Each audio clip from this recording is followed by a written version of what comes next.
नमस्कार, मी श्यामराव मकाशी। हा व्हिडिओ पूर्ण ऐकाने एकमेकाला शेअर करा। रिक्षा टॅक्सीवाले जरूर पूर्ण व्हिडिओ ऐकत जावा आणि एकमेकाला शेअर करत जावा।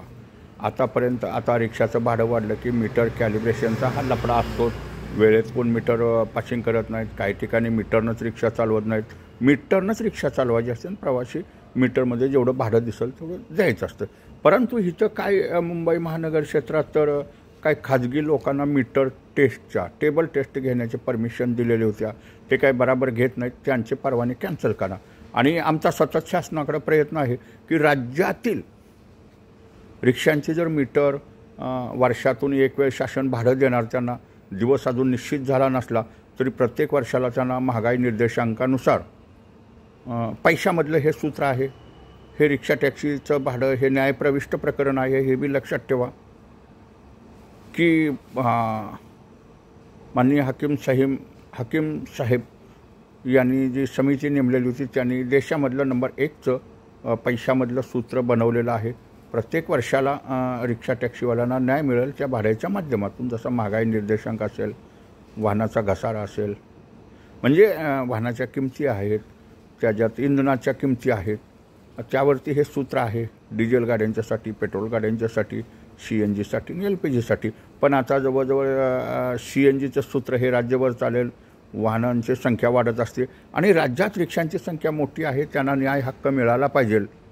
परंतु रिक्षा चालकांनी सुद्धा मीटरनं चाललं पाहिजे। हे खाजगी मीटर टेबल टेस्ट, मीटर दुकानदार हे लुटालूट करायचे। जरी शासनानं 400 निश्चित दर केला तरी इकडे 700, 800, 1000पर्यंत त्यांचा झोल चालायचा। परंतु आम्ही सतत शासनाकडे प्रयत्न केलेला आहे। आजही आपण पत्र लिहिलेलं आहे, असं काही नाही की ST महामंडळ ही सार्वजनिक वाहतूक व्यवस्था किफायतशीर दरात सांभाळते, प्रवाशांना राज्यभर सेवा देते आणि ही एक चांगली ऑथॉरिटी आहे, शासनाच्या आधिपत्याखाली चालते। आणि ही ST किफायतशीर दरात चालत असल्यामुळं, सेवा देत असल्यामुळं त्यांना थोडा घाटा बी होत असतो। आणि हे जे मीटर कॅलिब्रेशनचं काम, टेबल टेस्ट, आणखीन मीटर रिपेरिंग वर्कशॉप, हा राज्याचा परवाना ST महामंडळाला द्या की जेणेकरून एकदम किफायतशीर दरात ST तर हे 300-350 रुपये मीटर टेस्ट, मीटर कॅलिब्रेशनसुद्धा करू शकतील। जर त्यांना लॉबिंग ID दिला तर त्या STच्या ट्रॅकवरती स्वतः ते टेस्ट बी घेऊ शकतील आणि डायरेक्ट सील मारून बी देऊ शकतील। आणि जर त्यांना लॉबिंग ID द्यावा लागेल की ते मीटरही शो होईल, जसं आपलं इन्शुरन्स, PUC वगैरे ही सर्व कागदपत्र दिसतात, तसं आपलं मीटर टेस्टिंगची ऑनलाईनसुद्धा दिसेल।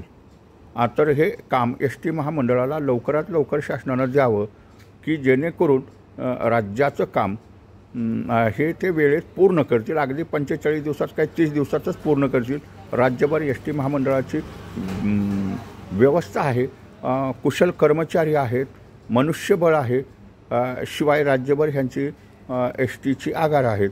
त्या आगारातनं मीटर कॅलिब्रेशनचं भाडं वाढलं की त्यांनी मीटर कॅलिब्रेशन करणं, टेबल टेस्ट घेणं, हा राज्यासाठीच ह्या अथॉरिटीला तुम्ही परवानगी द्या, त्यांची नियुक्ती करा।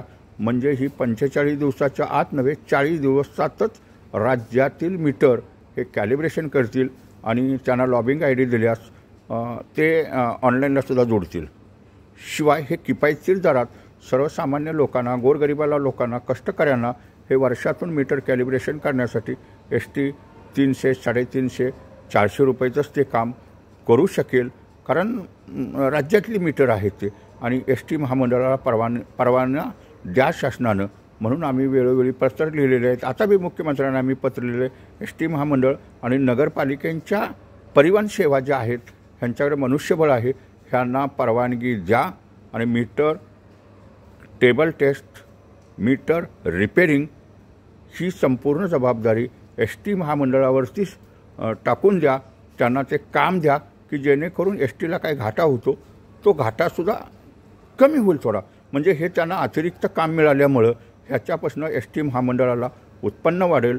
तर शासनानं लवकरात लवकर ह्याला मंजुरी द्यावी आणि ST महामंडळाकडं meter calibration, meter test, meter table test ही सगळी कामं द्यावीत की जेणेकरून ST ही सर्वसामान्य लोकांना प्रवास किफायतशीर दरात देते, त्यांनाही थोडा हातभार लागेल।